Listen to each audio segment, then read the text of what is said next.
c'est le texte de base que nous avons utilisé le mardi, le jeudi. Et c'est dans ce verset 1 d'Ésaïe 62 que nous avons donc tiré notre thème principal que nous avons développé le mardi et le jeudi. Le prophète Ésaïe qui parle dans ce verset dit: pour l'amour de Sion, je ne garderai pas le silence.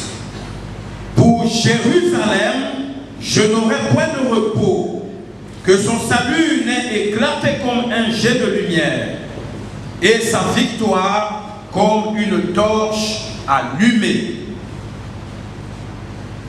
Alors le mardi, nous avons donc, à partir de ce thème que nous avons intitulé « Je ne me tairai point ».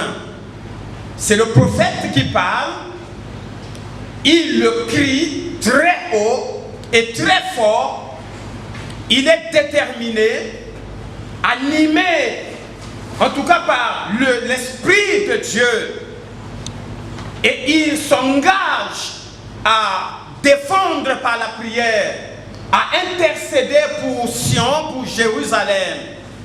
Il dit que pour Sion, pour Jérusalem, je ne me tairai point, je ne garderai point le silence, jusqu'à ce que je vois les résultats. Et nous avons donc intitulé notre semaine « Je ne me tairai pas ». Et mardi, nous avons développé cela en nous servant d'un exemple, celui donc de l'histoire de la jeune fille du pays d'Israël amenée captive en Syrie. Cette jeune fille qui était au service de la femme de Naaman. Elle aussi qui s'était tue auparavant, un jour s'est levée pour sortir de son silence. Et mardi, nous avons dit que pour Naaman, donc ça c'est la jeune fille du pays d'Israël qui s'exprime en disant pour Naaman, je ne me tairai point. Pour Naaman, je ne me tairai plus. Alléluia. Elle s'était tue, mais elle a pris l'engagement de ne plus continuer à se taire. Et nous avons vu que par le geste de cette jeune fille du pays d'Israël, Naaman a été guidé sur le chemin de sa guérison. Naaman qui était un général redoutable, un homme qui jouissait de beaucoup de faveurs de la part de son maître, c'est-à-dire le roi de Syrie. Il était célèbre, c'était un grand combattant.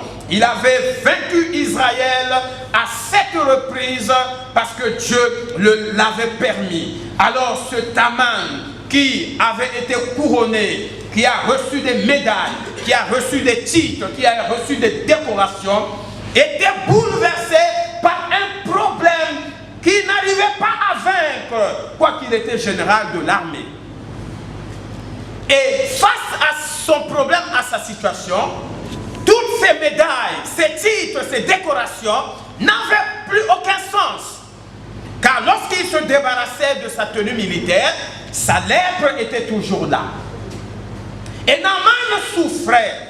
Nous avons dit que tant que nous allons nous taire, nous souffrirons autant que ceux qui subissent, autant que ceux qui sont victimes d'un problème, d'une situation quelconque. Et la fille a pris la résolution de ne plus se taire. Elle est sortie de son silence pour l'amour de son maître Naaman.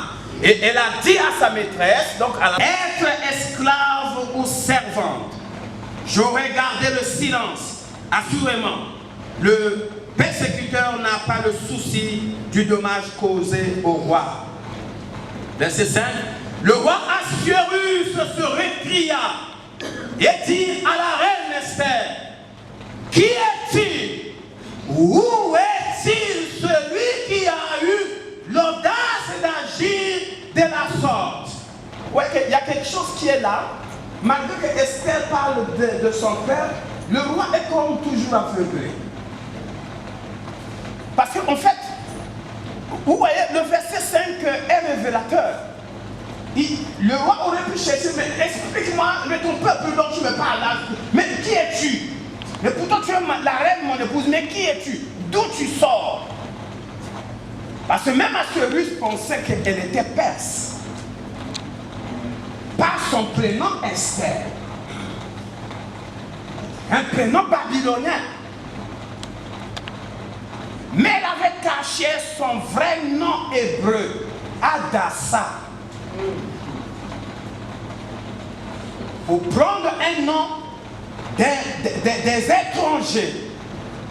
Et elle était confondue, même dans l'esprit du roi, qu'elle était une femme perse, alors qu'elle était juive.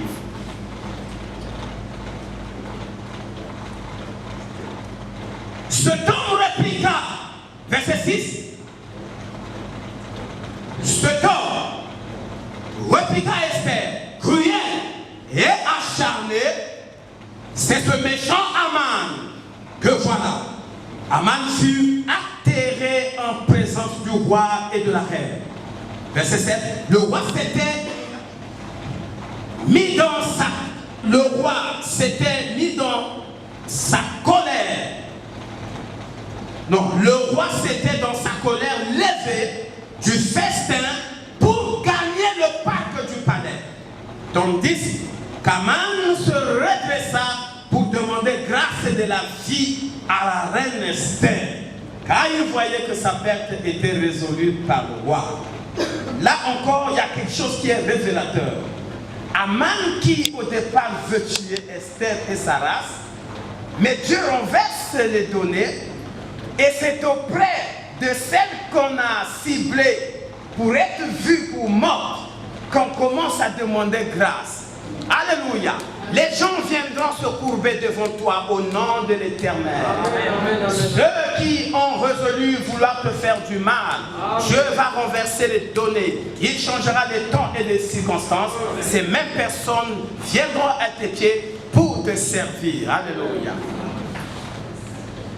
Je me souviens, pendant que nous étions en forêt, les événements de 98, nous sommes tombés dans une bande de ninjas et dans un livre qui appartenait à ma grand-mère. Ma grand-mère avait inséré les cartes qu'on avait distribuées au temps du mono, les cartes rouges du PCT. Et les ninjas ont fouillé tous nos bagages, ils ont retrouvé cette carte. Dès qu'ils l'ont vue, ils ont dit, vous êtes des infiltrés. Voyez des gens du PCT, vous allez mourir. Ils ont donné une pelle à mon père, creuse. Parce qu'ils ont demandé à qui appartient cette mallette. Mon père a dit c'est ma mallette. Alors, d'accord, voilà. Creuse. On lui a donné une pelle. Et j'ai vu mon père transpirer. Il s'est déplacé. Avec sa pelle, il est venu me dire, mon fils, prie. Si mon père ne croyait pas en moi, il n'allait même pas venir me demander, il dit ça, je vais perdre un temps, est-ce que Dieu l'écoutera? Voyez? Mais parce qu'il a cru. Et il est venu, et je me suis mis à prier seulement sans élever la voix, mais du fond du cœur. Et j'ai vu toute cette bande de ninjas en train maintenant de pleurer. Seul Dieu sait ce qui s'est passé, quel mystère. Ils se sont mis à pleurer, ils sont venus m'entourer. Et ils me suppliaient pour que je prie pour eux. Vous voyez, des gens qui voulaient nous tuer ou tuer mon père, maintenant cherchaient la vie par ma prière.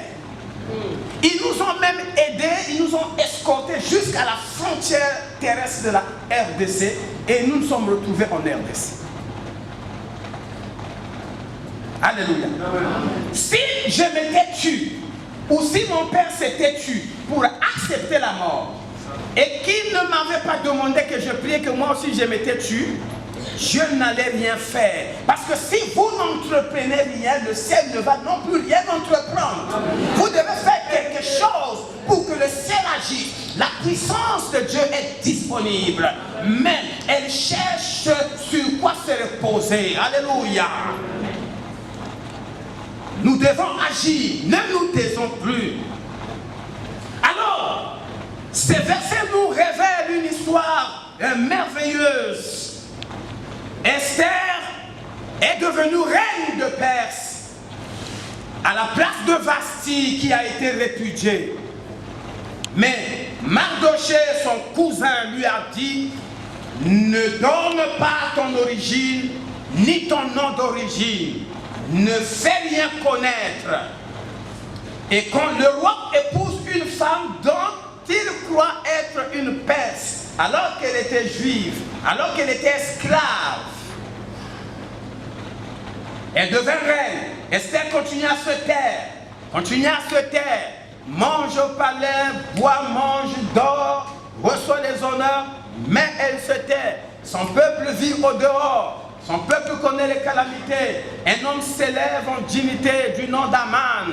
Il veut que tous les Juifs se mettent à genoux devant lui. Et quand il passait, tout le monde devait se courber devant lui, malgré les honneurs. Et tant que le cousin d'Esther, Mardochée, ne se courbait pas, ses médailles, ses honneurs, en tout cas, étaient multipliés par 0. La seule chose que cet homme méchant voulait voir, c'est de voir Mardochée se prosterner et quand il passe. Mais Mardochée est de la race de la gerbe de Joseph. Dans la vision de Joseph, il voit qu'ils sont montés des liers de gerbes dans les champs. Tous les gerbes des autres frères tombent et se prosternent devant lui. Mais la gerbe de Joseph reste debout. Alléluia. Tu es comme Joseph. Tu ne te courberas pas devant n'importe qui. Mais c'est les autres qui viendront se courber devant moi. Amen. Je ne suis pas fait pour être derrière un ministre, un député, pour suivre des gens. Mais c'est eux qui auront besoin de moi. Je ne ferai pas la courbette de maison en maison. Mais c'est eux qui auront besoin de mes services. Car je sais en qui j'ai cru. Alléluia. Oui, ce n'était pas au prophète de suivre le roi. Mais c'est au roi de venir vers le prophète. Je me souviens de Daniel a décollé, ce grand homme de Dieu du Nigeria, qui a demandé, dites au président de la République, je suis venu comme il a demandé, mais j'ai attendu 1 heure, j'ai d'autres choses à faire. J'ai un travail plus important qui m'attend. Et s'il a besoin de moi, qu'il me suive à l'église. Le président du Nigeria était obligé de suivre Daniel. Daniel a dévoyé à l'église. Alléluia. Bien-aimés, non, nous ne sommes pas n'importe qui. Non, ne vendons pas notre ministère à un prix bas. Conservons notre dignité. Amen. Notre dignité. Les gens le remarqueront et nous serons distingués. Amen. Alléluia. Nous serons distingués. Élisée n'est même pas sorti à la rencontre du grand général. Ça aurait été nous autres aujourd'hui. Est-ce que quand c'est comme ça on peut envoyer Géasi? Non, c'est moi-même qui dois voir le général. Mais Élisée envoie son subalterne. Pourquoi? Parce qu'il est le char d'Israël. C'est une position très haute. Alléluia. Et Naaman se fâche de ce que l'homme de Dieu lui-même n'est pas sorti. Géasi lui a dit, lave-toi 7 fois dans le Jourdain et tu seras pur. Non, je pensais que lui-même il sortirait. Il agiterait sa main à la place malade. Et voici, il m'envoie un pauvre type comme Géasi, un esclave. Et il s'est fâché. La colère de l'homme n'accomplit pas la justice de Dieu. Ses caporals-chefs lui ont dit, ils se sont dit aussi, si on se tait, Naaman mourra des plus. Ne nous taisons pas. Ne nous fions pas à ces galants. Ne gardons pas le silence. Et un caporal-chef est sorti de rang. Voyez, vous allez parler à un général en colère. Il faut quand même voir tes galants. Et dit, mon Seigneur, si le prophète avait demandé quelque chose de difficile, tu allais le faire. C'est quoi les choses difficiles? Achète un carton de bougies.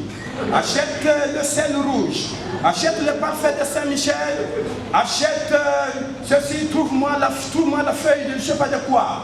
Et tu trouves une bassine, Tu achèteras de l'eau maillot, je dis non, pas de l'eau maillot, l'eau de source, voilà. Les gens qui ont un pouvoir dans l'eau de source. Tu achèteras l'eau de source, tu chercheras, tu l'amèneras, et voilà, je vais te faire un bain, et voilà. Après cela, tu mettras une enveloppe de 3 millions. Ça, Naaman allait le faire. Vous le faites. Vous allez même vous endetter pour trouver cette somme, pour aller voir un animiste, un féticheur.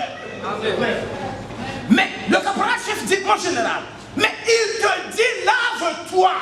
Il n'y a rien à payer, il n'y a ni bougie, il n'y a ni allumette, il y a lave-toi et tu es béni. Ces paroles ont anéanti l'orgueil de Naaman. Et il va enlever sa tenue. Il doit enlever ses galons parce qu'il ne peut pas rentrer dans le Jourdain avec ses grades de général. Tout ça doit tomber. Et il se fait découvert par ses caporaux, sa lèpre imbibée sur tout le corps. Il se lave une fois. La lèpre est là. Le caporal dit, mon général, 2 fois encore. Et vous voyez que Dieu renverse les choses. Hein? Et là qui commande le général. Eh bien oui.